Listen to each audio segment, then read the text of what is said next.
Cheska Warren from the Educators Room, and we have our personal friend of the show, Leanne Meredith. Hey, Leanne. Hi, Fran. Happy New Year. Happy New Year to you also. Can you take a second and introduce yourself for those of you who do not know her? Introduce yourself. Okay. I am a former classroom teacher in Chicago Public Schools. I taught second grade for 13 years, and I left a couple years ago to write a book, Angels in My Classroom, How Second Graders Saved My Life, and that came out about a year and a half ago. And last spring, I started to substitute again at the school that I taught at. I am currently working on a ebook on management, which someday I hope to finish. It's nearly done. At least the first of, So you taught second grade for 13 years. You leave, you write this great book. You guys get it. I'll put it at the end of the screen. What made you decide to go back in the classroom and then to go back as a sub? Because subbing can be extremely hard. It can be. It's a different world. I knew after I wrote the book that I didn't want to go back. It actually took a lot of thought about whether or not I wanted to go back into the classroom. But I felt like the current environment for teachers is just so rough. I also have other things that I'm interested in working on, and so I didn't really want to. And everybody who's a teacher knows how hard it is to do other things you're interested in working on while you're a teacher. So I wasn't willing at this point in my life to go back and start working 60 hours a week again and then figuring out when I was going to do anything else in my world. So I talked to the principal that I'd worked with at my school, and she was excited to have me come back as a substitute. I've been there, and I guess I would say I was a leader at the school. And so I started to substitute teach. The school that I'm at in Chicago, many of the schools are pre-K through 8, which is the school that I'm at. So they go all the way from 3 years old to 14. So it's a big expanse of personalities. And so it's been a big change to go back and work part-time. I struggle with it sometimes. And I do sub usually 3 days a week. Okay. So, and one of the things, so our veteran teachers are leaving, and for a variety of reasons. Some, like you said, they have other life things they want to do. Other people are leaving because of the climate. Oh, sorry. No, it's okay. Hi, Kat. What are some of as a sub and as somebody who has been a teacher for a long time, as you go into the classrooms, what are some of the things that you think teachers are needing that they're not getting? Oh, wow. Well, the big thing is time. And then the second thing would be support. Because I'm in Chicago, they did, after the teacher strike a couple years ago in 2012, so I guess it's been 3 years, there were some changes made. So their schedules have changed in some ways that are a little more maybe beneficial in some ways, but at least at the school that I taught at. But it's not easy. Everything is, at least one of those preps a week, and grade school teachers get one prep a day. So, at least one of those a week, and sometimes two are meetings. And then the remainder of that time is you're running around trying to do everything. The amount of documentation, since I started teaching in 1999, I can't even tell you how much it's multiplied. It's just astonishing. So that's a big part of what keeps teachers so busy. This movement towards being able to record everything and see everything, and everything is online, and everything every minute. I swear, a kid burps and you got to record it. I mean, it's kind of crazy. I'm being sarcastic, of course, but so the amount of everything just has to be so visible. Not that we hid things before, but you know, if you had a rough week at home and you were a week behind in your grades and you got them caught up before, it didn't really matter. Now it's like somebody's looking over your shoulder saying, "Hey, you haven't reported anything for 3 days. What's that about?" That's Tom, Tom. yeah, so that's it's kind of creepy, and I guess that part of that is that the principals are have a lot of pressure put on them also. hmm And that's Yeah, one of the things, I just got off an interview with the principal in Kentucky. And I think that that's one of the things that we take for granted with teachers is that there's only so many hours a day. And in addition to that, so many hours a day, there's only so many time in a day. And if you have a family, if you have interests outside of school, I know teachers who go at 6 o'clock in the morning and leave at 6 o'clock, and they have small children and they have to fix dinner and they have to give them time. And before you know it, it's 12 o'clock and they're working on 5 hours of sleep, having to go back and do it all over again the next day. So right, as we right. say that, I said this a couple of years ago at my old school. We would have retired teachers coming in as subs sometimes and help. Your role as a sub now, how do you think in the grand scheme of things, we know there's no money, we know there's no support, we know there's no time, but how can subs help teachers, particularly new teachers, right? What are some of the things that we kind of overlook, but that subs would be really good in helping us fix some of the issues that we know teachers have to go through? It's funny because I am a veteran teacher at the school that I'm subbing at, and it's there's I have really struggled with where do I step in, where do I hold back, how do I help, how do I not interfere, I mean it's just been this um, balance for approximately half the pay of what I got a day, maybe even less of what I got a day as a teacher.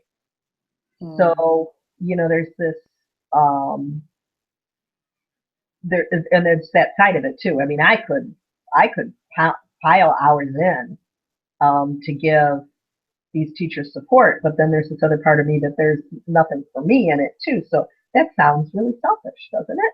Um, Okay, because teachers a lot of times will say we feel like we have to be the most unselfish person in the world, and that's not true. We're humans. We have needs. We need to be selfish. We need self-care. So no, I think yeah, that's something that we need to say. No, what's in it for me? As a retired teacher or as somebody who's left, why should I come back? Yeah, it's good deeds, but why should I come back for half the pay? right. So, it's been interesting. One of the things that I think that I try really hard to do is document. So Mm-hmm. when I'm substituting, one of the things, you know, doing documentation for a kid who's either in the process of being evaluated for special ed or um, special services of some sort, or even a child who's currently in that system, documentation is really important. And one of the things that happens is teachers will say, well, um, Skippy slapped a classmate 15 times today. And then the parent says, well, that's you. That's you saying it. And so, unfortunately, at the school I'm at, we don't see that a lot, but it's also, well, maybe that's just in the classroom environment. Maybe it's just when you're in the classroom, or maybe you're biased against the child. And we all hear this as teachers, we know that. So, Mm-hmm. one of the things that I have really made an effort to do is document Mm-hmm. um, when when I when I have a child that argues with me, or I hear a statement out of a child's mouth that just is um, frightening. Mm-hmm. I write it down, I write the date, and I hand it. I either leave it with the teacher's notes or I hand it to a special ed teacher so that it gets put right in their documentation right away. I think that that's something that I'm able to do. Mm-hmm. Um, I also feel like I can. for example, the teacher who's a good friend of mine, who is in my old classroom. So it's kind of crazy. She's teaching second grade in my classroom, and I love subbing in her room. It's like going, it's like the class reunion kind of thing. They're still second graders. They're different second graders, but they're still second graders. And one of the things I noticed was she had level spelling tests, which is something that I always did too, for different groups. Some kids can, and your daughter's in second grade, so you get this. Some kids they can spell anything. They can spell squirrel. It's hard to spell when you're 7, right? Right. But other kids are really trying to decide if sock has an O or an E in it, and is there a CK? And so there's, you need different spelling groups. And I was subbing in her room one day on a Friday and giving the spelling test, and I thought, man, I need to tell her how to do this. And so I explained to her how I did it, and she came to me the next Friday and said, it works, it's great. So, which was just to have the group of kids for each group come and sit in front of you on the carpet with clipboards and take the test that way. And then while everybody else is doing their stuff. And it's just a management trick. It's not any. I would have never thought about that. I taught in high school. So that's very foreign to me, because in high school, we stand in the front of the class, and while they're taking the test, we walk around, and we have some level tests depending on what you're testing them on. But I would have never thought as a management piece, especially for those kids who are wild, jumping off the roof, bring them up to your feet, give them the words, and then everybody, oh, okay, I like that. Yeah. Yeah. So, and while the rest of the class is working, and then because trying to say, all right, if you're in A group or red group or the bananas, whatever, get out your paper. And then the rest of the class, they can't concentrate because you're saying words. And, I was the teacher that always sang my spelling sentences. So, how distracting is that? Right? So if you have them right in front of you, you can sing a little quieter, I suppose, or something. But whatever, you get what I'm saying. So, it's just like being able to share some of those management things. One of the things that I had subbed for 6 months when I finished school. I finished in December. And so when I first got out of my teaching, when I first got my teaching certificate, I subbed for 6 months. And I kind of called it my 6-month job interview. But I knew at that point that what substituting is about is crowd control. Yeah. And yeah. So it's about figuring out who's the leaders in the class and figuring it out stat. You got to figure it out the minute they come in the room. Mm-hmm.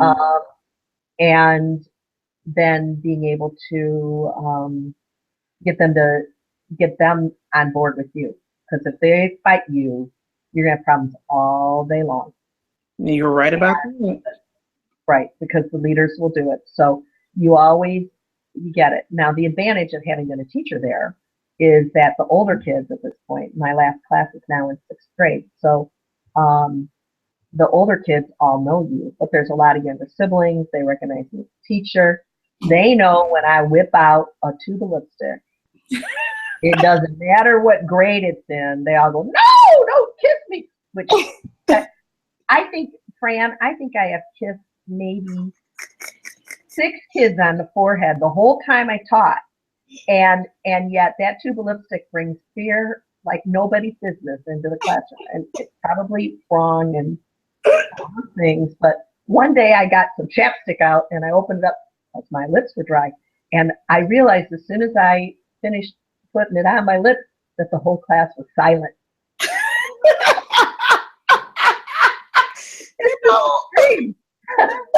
That is so funny. Like in high school, if my girls saw me today, and from the school kids I used to teach, they'd always say, "You need to put some lipstick on. I think you need some eyelashes." And I'm like, "Calm down. Like let's focus on Hamlet. Let's not focus on what Miss." Right. So it's funny, but the advantage of being at the school is I know the culture. So I know if I say, if you can hear my voice, raise your hand. Every kid in that school knows that. That's just part of the culture of the school. Mm-hmm. Um, and so they know what to do. Or if I say, oh, I noticed, this is the best trick in the world, by the way, for any grade school teacher. Um, I noticed 6 people are sitting the right way. And pretty soon you've got the whole class sitting the right way because they all want to be noticed. Mm-hmm. And it's a Yeah. really good trick. And so the school knows that culture, and I know that. I also know if you don't, well, listen, we need to work this out, or you need to go up to the 7th grade room and sit with Mr. So and so, or um, you know, well, listen, I think I might have your mama's phone number on speed dial from when I had your brother.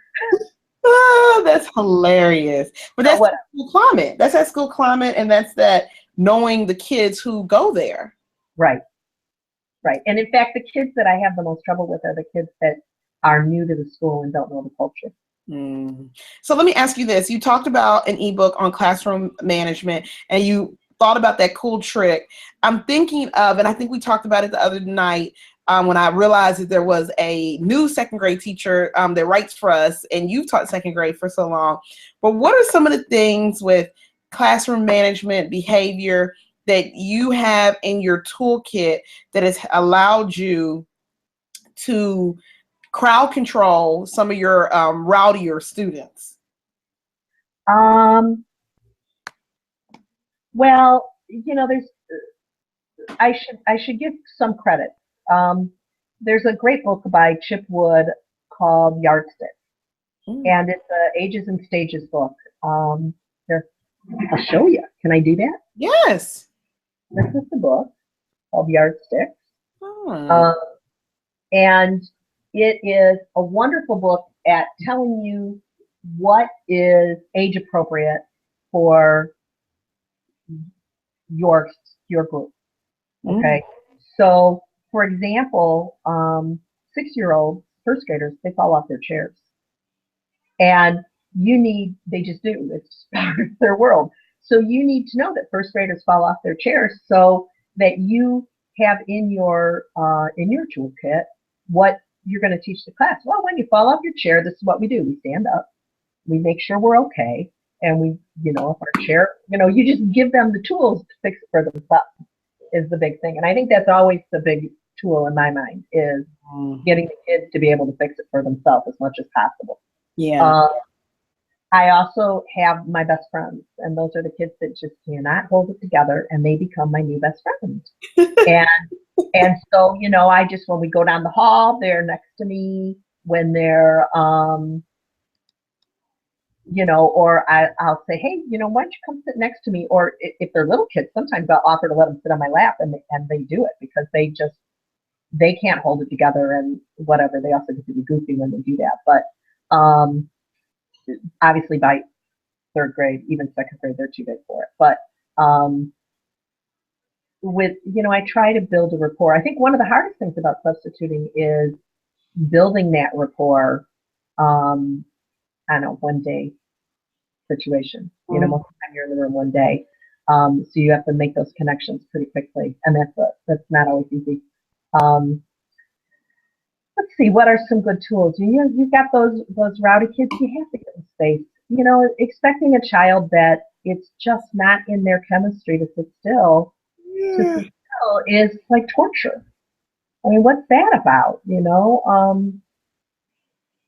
And I think that we know this as when you write a report card and you write, you know, Fran is a very warm and friendly child, period.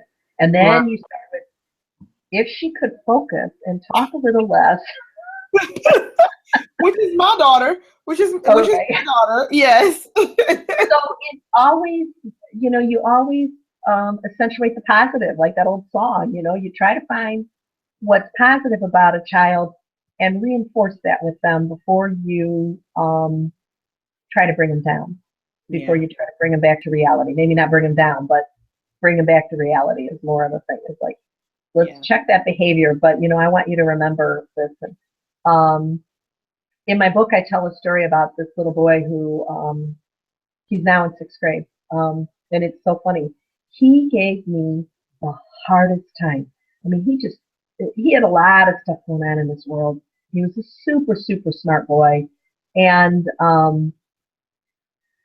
I was at my wit's end, and I was complaining to him about my student teacher and my student teacher said, Leanne, you wrote on the wall, we all want to succeed. I was like, ah. So I was talking to him one day and I said, I don't get it. You pay attention to, you're smart. I have a lot of interesting things going on in the room. Um, I don't think you're bored. He goes, no, I'm not bored. And I said, so how come every time I start talking, you start talking to somebody else? It needs to be like, does it need to be like the cone of shame?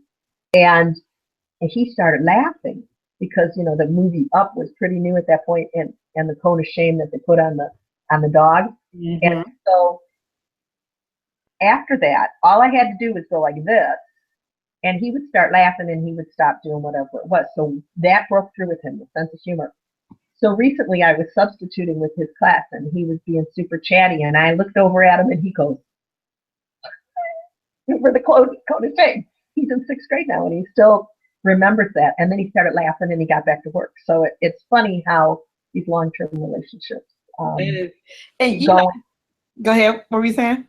No, how those relationships keep going, but the sense of humor is an important thing, I think, with most kids.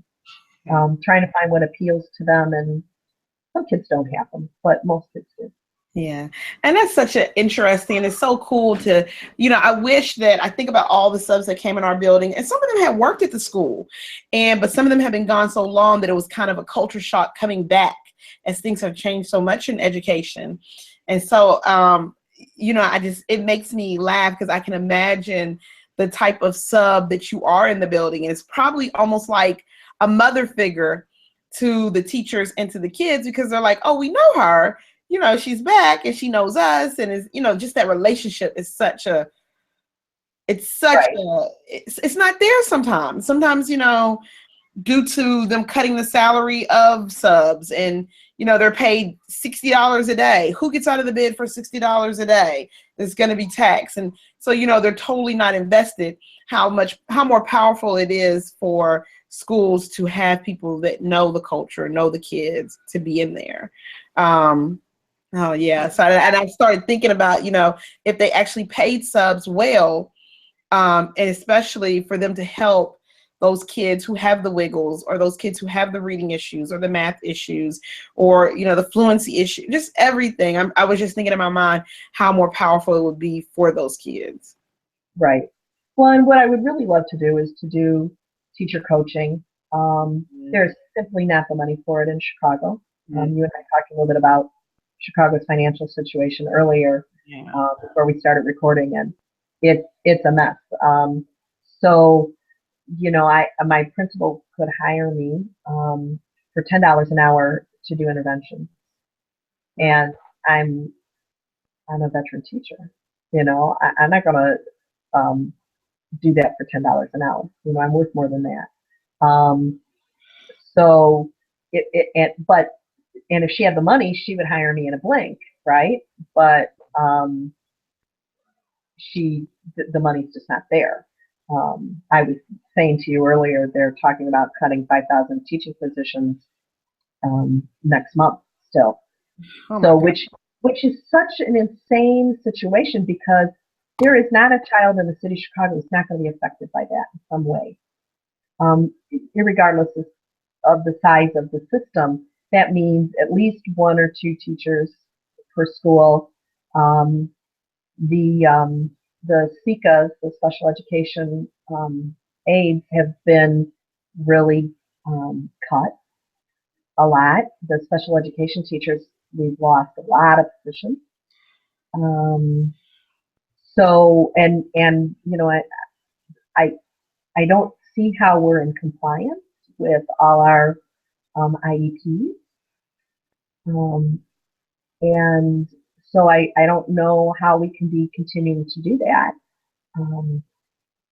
I expected somebody to sue, but meanwhile, the kids are the people who lose. Kids are the who lose. Yeah, and we talked about this, and I'm glad that you brought it up again. How Chicago is such a hotbed right now. We have the mayor, Rahm Emanuel, who teacher said 3 years ago. Was it 3 years ago? It's almost, Yeah, 3.5 years ago, it'll be 4. yeah. Yeah, Who 3 years ago said, no, you're not who we need here. And I think with the social things that are going on in the city, the increased violence, how do we get to the point in Chicago that at the end of the semester, somebody thought it was a good idea to lay off 5,000 professionals? We're not talking unskilled professionals. We're saying laying off 5,000 people who not only have bachelor's degrees, but the majority of them probably have a master's or a doctorate or a specialist. How did Chicago get to that point? Oh, good grief. As I told you, that this is probably a book, not an article.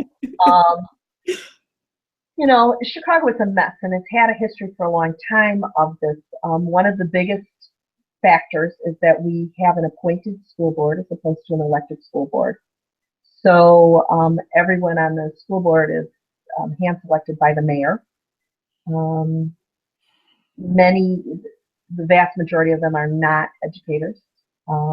They're business people, which is, there should be a balance, frankly. That's fine. I don't mind having a balance, but it should be a balance. We have a system citywide and statewide, I think. Poor Land of Lincoln, he would cry, honest Abe, that has become rife with corruption. Look at how many of our prior governors served terms in prison. How many of our state reps and who ended up being arrested or losing their positions. So there's a lot of corruption, which is really sad. One of the things that happened a couple years ago was they privatized the janitors, and they bought into big companies with where the funders, and I'm not going to name names, but you can Google it and look it up, are the owners are funders of the mayor's war chest. And we have filthy schools.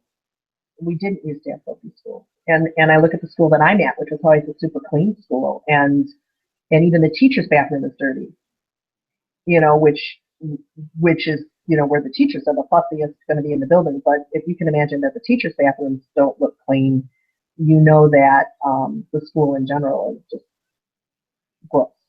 And it's not the custodians. In fact, custodians will get written up if they don't use the approved map. Okay. Yeah. I'm telling you, it's a mess. I mean, this is what we're dealing with. This is the kind of garbage that's going on. Literally, I guess, when you're talking about janitors, it is the garbage. But it's just, and they've cut the staff way down. So, they work really long hours, or they work crazy hours. It's been changed the way that it works. So frequently during the school day, there's a school that I teach at, which has 600 and some kids. There's one custodian in the building in the morning. And then after lunch, the other two custodians come in, and there's a brief crossover of time, and then the morning custodian leaves. So we're talking of a school of, over 600 kids that have 3 custodians and an engineer. So it's crazy. They've cut all these corners. We have schools that put toilet paper on their supply list because the money isn't there. And then we have a CEO who has pled guilty to a kickback on a $23 million no-bid contract for principal training, which, by the way, every principal I talked to has said, And who does a $23 million no bid contract? Who does a $23 million training for who? I have so All right, many so questions. we could go on for days about this, but Please. she got a 10% kickback that she was using to fund college funds for her grandchildren, plus go to the casinos. And um, so she got $2.3 million out of this contract. And this is the CEO of our school. So we have a culture of corruption in which, inside of which are teachers who are working like crazy to make a difference for their kids, some of whom have nothing. And the schools are very much a product of their neighborhood. So while they're, the school that I'm at, the majority of kids are low income. They're working families. They've got teachers that know how to grant write. They know how to, do all those things. When you go to neighborhoods like on the west side and the super impoverished neighborhoods on the south side, those schools don't have that. They don't have that culture, and so those kids are in a school situation it's a mess, and it's heartbreaking. And yet what the money is, I'm on a rant, so I should stop. But we've had a lot of money put into schools in the better neighborhoods, selective enrollment schools, which is And that's so crazy to me, because all schools should get equal funding. And I've said this at a school I was in when I worked in Memphis City Schools. It was the same way. There were schools who got more funding, who were more affluent, but there were schools with no air conditioners, and the heat of Memphis gets very, very hot, and they had air conditioners. And so it's not equal. It's borderline criminal on what's going on. So as a sub, and as somebody who has worked in Chicago public schools, and you're back and you see all this corruption, and 5,000 teachers are about to be laid off, and there could possibly be a strike, and you have your CEO who's going to jail even if you don't have plea bargains, and then you wonder where that's going. But anyway, right. How do you fix it? Like, I want us to talk about for a second, how, if you were CEO, or if somebody came in, they've been hired to clean it up, how do you fix it from your worst performing school to your highest performing school? What do you do? Because I just had this conversation with a coworker of mine where we were talking about high performing schools, high performing principals, teachers, and the suggestion being that you put them in your worst schools to turn them around. So yeah, well, there's always been that. Mm-hmm. But the fact is that then they go into culture shock, right? I mean, we all have different cultures. I think that it's not easy. Mm-hmm. Part of it's not an easy answer. One of the big problems, a friend of mine taught on the west side, and the school had, I mean, he did everything. He was, he had the sit, stay, read, which is the program where they bring dogs in and sit with the little kids while they read. And Mm-hmm. He did all these different programs, and they got the different art programs involved. But the turnover rate at the school is something like 65% of the kids leave every year. So they move from school to school to school to school. So that's a really hard thing. And until the economic base of these neighborhoods start to stabilize, and there's incentive for or money for parents to be able to settle, I don't know what, I wish I had I wish I had a magic wand. But I really don't think that it's the schools and the teachers that are failing. I think it's the economy. And that's not meant to be a cop-out. Teachers know how to teach. We know how to work with our kids. We know how to make a difference with them. We don't have control over their home environment. So what we can do is build a safe culture within our classroom, which is, as we know, has been a scary thing. Um, Mm. and so we have to try to build safe cultures. We have to try to have resources that that are equal. Um, some of the more affluent schools, they have these parent groups, friends of such and such school, and they raise big money for their school. Mm-hmm. Things, and that money isn't available. Maybe we need people to help them write grants, but the fact is that when you have a turnover that's that high, where the kids have not had any stability in their world, you're just going to have to do the best you can to help them in the amount of time that you have. Um, and that goes back to that, man, while I hate all the documentation that we do, those are the kids that have to be documented. It's the minute they walk in the door. Start documenting what's going on, what behaviors they have, where they are academically, because the minute they move, if there isn't stuff in their folder when they go to the next school, they're going to fall completely through the cracks again. And it has the process to start over. Right. And you brought up so many points about, turnover and, funding and, just poverty, lack of jobs, violence, is no stranger to violence and gangs. And, meanwhile, teachers are kind of in this bubble where we're expected to fix it all. And in reality, we don't control any of it. We barely even control what goes on in our rooms because we've been told what to do. One of the things that I think, and we've talked about this, and where do you see education in Chicago going in the next year?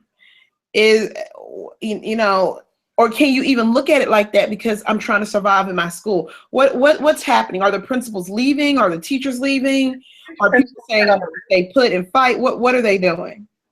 There's a huge principal turnover rate, and Crane Chicago Business just did an article on it. So that's a resource, but it's some big number, like 45% of principals expect to leave within the next 3 or 4 years, and they're not the principals that are at failing schools. They're principals that are good principals that are expecting to leave because the pressure, they have a tremendous amount of pressure. I mean, I've heard about principals getting phone calls and being expected to answer phone calls in the night from their regional officers, and they also have 2 bosses. They have the board, and then they have local, regional area boss supervisors. So they don't always agree. Basically, every memo now has to be approved by the board before before it can get sent home. Before this principal makes an announcement, it has to be cleared through the board before they speak to any press. Wait a second. So you have to get it approved through the board. I can't. Oh wow. Okay. So we're talking micromanagement here, and so that makes you nuts, right? So there's a huge turnover with principals. There's been a straw poll vote taken where 88% of the teachers who are members of the union, not 88% of the people who voted, but 88% of the membership of the Chicago Teachers Union voted that if things don't get worked out between now and March, there will be a strike in March. They've been without a contract since the end of last school year. So, since we lost our CEO, or she was arrested, indicted, I guess, we have a new CEO, and we were in negotiations. The teachers union was in negotiations with the board, and things looked like they were getting close to an agreement. But when the new CEO came in, he announced that we were too far apart. And then things just sat. And suddenly, the day after the straw poll, he announced some suggestions. One of the things is that teachers pick up the total 9% of their salary that goes into pension themselves. Right now, teachers pay 2% towards their pension, and the city pays 7%. Or wait, let me rephrase that. The city's supposed to pay 7%. They haven't, you know. Anyway, so basically, it's like a 7% salary reduction. What you're taking home. And some people think that sounds like, well, teachers are being greedy that they're getting this pension, but pensions are pretty standard in education. Nationwide, and certainly in Illinois, pensions are usually funded by the department, their education in the city, the boards of education, and so it's not a regular thing. They're worried about class size. The city has a way different idea of what's appropriate class size than most teachers do. Wow. So we're not talking about fighting for more money. We're talking about trying to keep what we have. I was telling you earlier that there's a huge number of librarians is one of the big areas that have been cut. Now that it'll be interesting to see now that No Child Left Behind has left, and the new program talks about art and music as part of the core curriculum, whether or not those positions come back. But it's such a crazy situation. Fran, do I know how to fix it? Oh my gosh, I wish I did. And I wish somebody would pay me for it. Figure it out, because I'd be rich. But yeah, it's, and I think that I'm glad that teachers in Chicago, people can learn from teachers in Chicago because they are essentially fighting back. And I think that's one of the most important steps that teachers can do, is to have a strategic voice in what they want, what is best for children, and to communicate that out. And I think that's one of the things that I admire most about not only Chicago teachers, but just the Chicago Teachers Union, is that you guys don't take a lot of things laying down. And I think that's one of the things we have to get back to if we want to really change things in education, because the politicians are not concerned with making education for the better. One of the last things that I want to talk about, can you tell us, so you're back at your old school, you're substitute teaching, you're watching all of this stuff happening in Chicago. What are some of the things that you hope for your new book? Do you have a title for it yet? Can you give us a little bit information about it? When can we expect it? All of that great stuff. It is called Classroom Management Pie. And it's going to be in 2 parts. It's one of those things of figuring out the world with these books, I was thinking it was going to be 1 book, but it doesn't all fit. So it's going to be 2 books. But the first is going to be the crust, which is basically how you build that basis for your whole classroom, what holds the whole class together. And so it talks about different strategies that I've used in the classroom that I have found really effective. How do you, everything from writing rules to setting up your room to making everybody part of the community, and expecting that of your students. And then the next part will be the filling, which is how do you deal with those individual kids that, it's like every time you have you make a pie, the crust is consistent pretty much, unless you're going to have, like in a sweet pie, it's a certain kind of crust. If it's a savory pie, it's another kind of crust. But generally, you've got one crust. And then your filling is different every year, right? With every crop of blueberries, it's going to be different. They're going to be wetter, or they're going to be drier, or they're going to be sour. So, that filling is the other part of what happens with the classroom. So that's the second book. I have one chapter to kind of tweak, and then I want to have a few people look at it So I'm hoping to have it out by March. Yay, that is awesome. Yeah, you know what? But I think you have so much valuable information, and I think people can learn so much. And because classroom management, is an issue no matter the grade level, no matter the content area, no matter the school. And I Right. think a lot of times, because teachers have so much on their hands, sometimes those relationships can fall. Which can lead for classroom management issues because we're trying to just get it done. We're trying to get the paperwork in. We just have so much to get done. We're trying to figure it out. So it's one of those things that I think they need. And I think I'm appreciative that a teacher is writing it and someone who's not to say they don't have anything valuable to add, but not someone who's just sitting in a office writing for teachers. A teacher saying, this is what worked.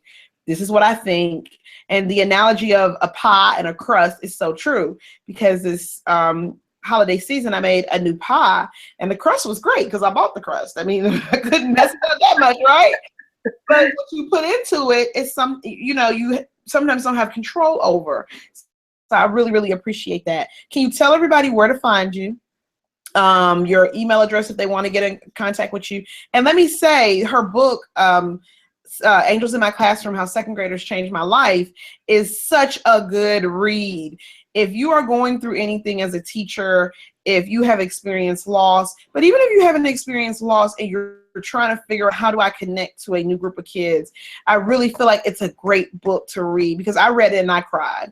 And I was just like, wow, like, I don't know if I could go through that and still love what I do. So tell everybody where they can find you.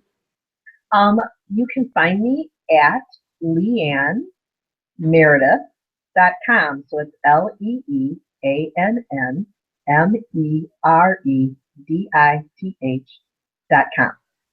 Yeah. And that's my website, and my book is available there, and the ebook will be available there also. And I can't tell you how much I've appreciated working with the Educators Room because make it all happen, Fran. I really and truly feel like in my soul that teachers are the experts. And every time I talk to, whether it's one of my writers, who, by the way, all of them are fabulous, or if I speak to another teacher, we have so much knowledge. We are like the connoisseurs of knowledge and of learning, continually learning. And I feel like if people just stopped with the rhetoric on what makes education better and really talked to teachers, really went into the classrooms and said, what do you need? How can I make it better? I think that we could really have some positive change. And I think we could make teachers feel better about what they do. I just talked, did you see the interview that I did with the teacher who travels, who works at international schools? No, I was traveling, so I haven't had a chance to look at all the videos.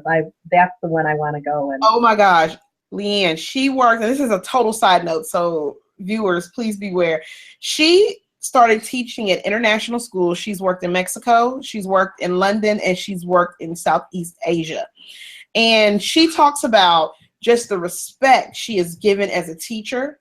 But on top of that respect, when she wants to go to professional learning, they might send her to Australia. They might send her to Italy for professional learning. And she makes a wage. She makes, upwards of $100,000 a year. And she talked about American teachers knowing that there are alternatives. And, and sometimes, a lot of people say, well, I don't want to leave the country. But if somebody offered for me to go to Spain for 2 years to make that type of money, have my housing paid for, have my food paid for, it would be a very, and bring your family, it would be very difficult for me not to say yes. I'll go. So I just, Yeah. I want to, I think we do have a lot of knowledge, and I think one of the things when I had student teachers was always teaching them to speak out. I don't know that it's always worked well because then some principals don't deal as well with speaking out as others do, but I think we should be able to speak out. I think we ought to be able to say what works and what doesn't work, and that what's age appropriate and what's not age appropriate, or what's stressing out the kids. And these kids are stressed. Mm-hmm. I can't even tell you. I had a little boy I was talking to a couple weeks ago who's worried about the outcome of the presidential race because he's worried about his family. He's worried Yes. about getting shot in the classroom. He's worried about being picked up by the Chicago police. And if you've watched the news, you can understand that. He's worried. I tried to calm him down by saying, we never know what's going to happen. I mean, we could have an earthquake, and then that stressed him out too. So I shouldn't have mentioned that. But, and I finally just said to him, you got to listen to your heart and know you're going to be okay and quit letting your mind scare you. Yeah. But the fact is that it is scary. And it's scary. What if I don't pass the test? Where am I going to go to school? Am I going to end up living on the street? Am I going to end up, doing this or that because I can't pass a test? Or we put so much stress on these kids. And they're kids. This is a third grader that I had this conversation with. He's 8 years old. Yeah. And but my two sons are worriers. Both of them they worry a lot. My daughter is pretty much like, whatever. Like her teacher will say, we have a big test, and she's like, oh, okay. Next. My boys are like very stressed, and they overthink everything. So I know what it's like to parent those children when, they know a big state testing is coming, and they're like, Mommy, oh my gosh, I have to. And I'm just like, don't worry about it. I might opt you out. I just don't know if at 5 years old, you worried about how you do on a test is the most important. It's the best way to spend your time. So I don't think it's the best way to spend your time when you're 22 years old. Exactly. I mean, we do need to worry about reflecting and showing what we've done. Right. But having a kid, and I've talked about this, my daughter was not a good tester. Mm. She's now a young woman. Well, I think she would probably tell me I could dump the young, but she's a college graduate. She's done all that stuff, but she hated testing, and I can't even imagine what this environment would have been like for her as a student. It would have been horrible. It would have been crazy, and I just hate that. I hate hearing about that, and I hate that our kids are feeling that way. But that's the work of the educators room. We are really trying to help the teachers feel empowered enough to say, no, this is not right. This is what you need to do, and this is my proof on how it works. So we will talk. It was so good talking with you. You look beautiful as usual. And the cat made an appearance. He was hilarious. I'm going to show up back there. He's like, you're going to see me. Yeah, she's a troublemaker. We'll talk soon. Hold on 1 second. Thank you guys for following our second podcast. I'm sorry, not podcast. Our second webcast of the day. You know where to find us, www.theeducatorsroom.com, Pinterest, Twitter, Facebook, and we'll see you next time.